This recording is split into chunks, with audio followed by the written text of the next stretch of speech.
ಜಮೀನು ವ್ಯಾಜ್ಯಕ್ಕೆ ಎರಡು ಕುಟುಂಬಗಳ ಗಲಾಟೆ, ಮುಖಕ್ಕೆ ಖಾರದ ಪುಡಿಯನ್ನ ಎರಚಿ ದೊಣ್ಣೆ ರಾಡ್ನಿಂದ ಹಲ್ಲೆ. ಪೊಲೀಸರಿದ್ರು ವಕೀಲ ಪ್ರತಾಪ್ ಕುಟುಂಬದ ಮೇಲೆ ದಾಳಿ.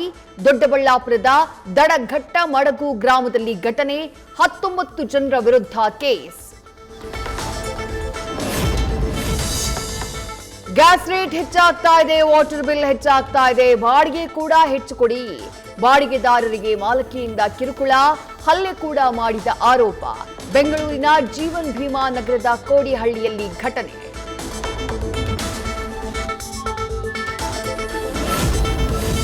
ಮತ್ತೆ ಕುವೈತ್ ಮೇಲೆ ಡ್ರೋನ್ ದಾಳಿ ಮಾಡಿದ ಇರಾನ್. ಪವರ್ ಸ್ಟೇಷನ್, ಜಲಸ್ಥಾವರಗಳಿಗೆ ಹಾನಿ. ಇದರಲ್ಲಿ ಕೆಲಸ ಮಾಡ್ತಾ ಇದ್ದ ಭಾರತೀಯ ಮೂಲದ ಉದ್ಯೋಗಿ ಸಾವನ್ನಪ್ಪಿರೋ ಮಾಹಿತಿ.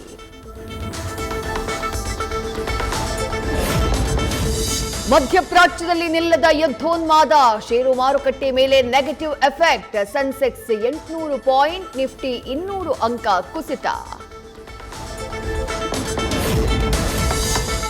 ಪಿಜಿಗಳಿಗೆ ನಿತ್ಯ 500 ಸಿಲಿಂಡರ್ ಕೊಡ್ತೀವಿ ಎಂದಿರೋ ಸರ್ಕಾರ, ಸಿಕ್ತಿರೋದು ಕೇವಲ 100-200 ಮಾತ್ರ.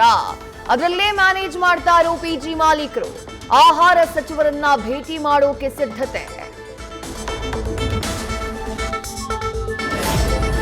ಗೃಹ ಬಳಕೆ ಗ್ಯಾಸ್ ಸಿಲಿಂಡರ್ ಸಾಗಿಸ್ತಾ ಇದ್ದ ಲಾರಿ ಪಲ್ಟಿ. ಗದಗ ಜಿಲ್ಲೆಯ ರೋಣದಲ್ಲಿ ಅಪಘಾತ. ಕೆಲಕಾಲ ಆತಂಕದ ವಾತಾವರಣ ನಿರ್ಮಾಣ.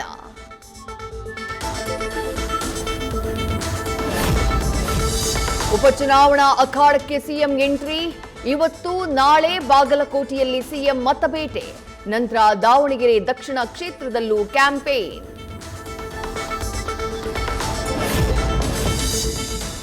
ಎಸ್ಎಸ್ ಮಲ್ಲಿಕಾರ್ಜುನ್ ಹೇಳಿಕೆ ಬಗ್ಗೆ ಸಿಎಂ ಮುಂದೆ ಬೇಸರ. ಸ್ವಾಭಿಮಾನಕ್ಕೆ ಧಕ್ಕೆ ಅಂದಿದ್ದ ಜಮೀರ್ ದಾವಣಗೆರೆ ದಕ್ಷಿಣದಲ್ಲಿ ಪ್ರಚಾರ ಮಾಡ್ತಾರ.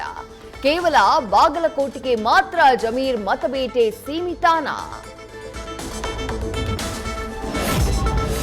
ಇನ್ನಷ್ಟು ರಂಗೇರಿದ ದಾವಣಗೆರೆ ದಕ್ಷಿಣ ಕ್ಷೇತ್ರದ ರಣರಂಗ. ಪ್ರಚಾರದ ಅಖಾಡಕ್ಕೆ ಮಾಜಿ ಸಿಎಂ ಯಡಿಯೂರಪ್ಪ ಕೂಡ ಎಂಟ್ರಿ. ಶ್ರೀನಿವಾಸ್ ಟಿ ದಾಸಕಡಿಯಪ್ಪರನ್ನ ಗೆಲ್ಲಿಸೋಕೆ ಹಲವು ರಣತಂತ್ರ.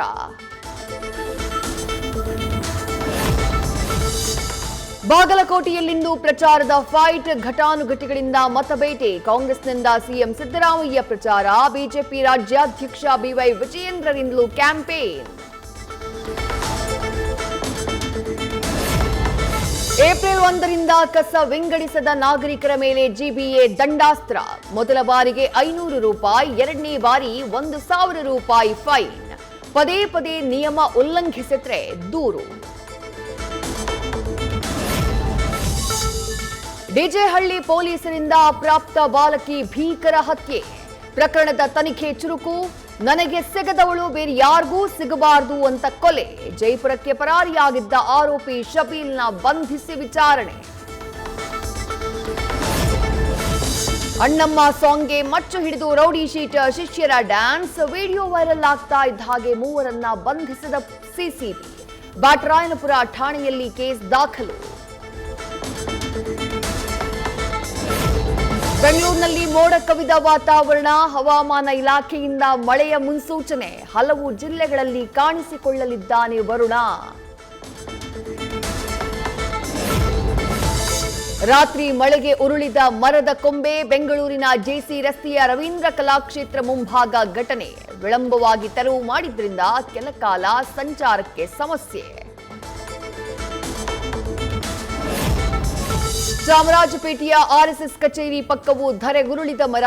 ಅಲ್ಲೇ ಪಾರ್ಕ್ ಮಾಡಿದ್ದ ಕಾರು ಜಖಂ. ವಾಹನ ಸವಾರರ ಪರದಾಟ. ದೂರು ಕೊಟ್ಟರು ಕ್ಯಾರೆ ಎನ್ನದ ಜಿಬಿಎ. ರಾಜ್ಯದ 93% ಜಿಲ್ಲೆಗಳಲ್ಲಿ ಅತ್ಯಧಿಕ ಉಷ್ಣಾಂಶ ದಾಖಲು. ಹಗಲಲ್ಲಿ ಮಾತ್ರ ಅಲ್ಲ, ರಾತ್ರಿಯೂ ಹೆಚ್ಚು ಉಷ್ಣತೆ. ಆರೋಗ್ಯದ ಮೇಲೆ ಗಂಭೀರ ಪರಿಣಾಮದ ಭೀತಿ. ಬೆಂಗಳೂರಿನ ಚಾಮುಂಡಿ ನಗರದಲ್ಲಿ ಕುಡಿಯುವ ನೀರಿಗೆ ಹಾಹಾಕಾರ.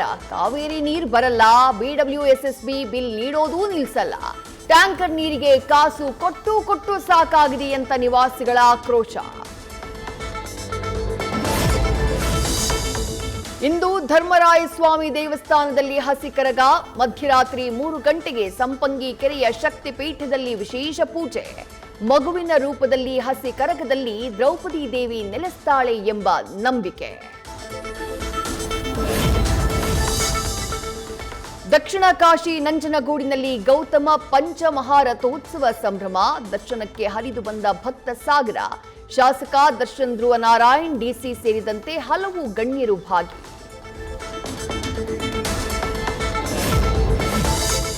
ಯಶ್ ನಟನೆಯ ರಾಮಾಯಣ ಬಿಡುಗಡೆಗೆ ಸಕಲ ಸಿದ್ಧತೆ. ದೀಪಾವಳಿಗೂ ವಾರಕ್ಕೂ ಮೊದಲೇ ರಿಲೀಸ್ಗೆ ತಯಾರಿ.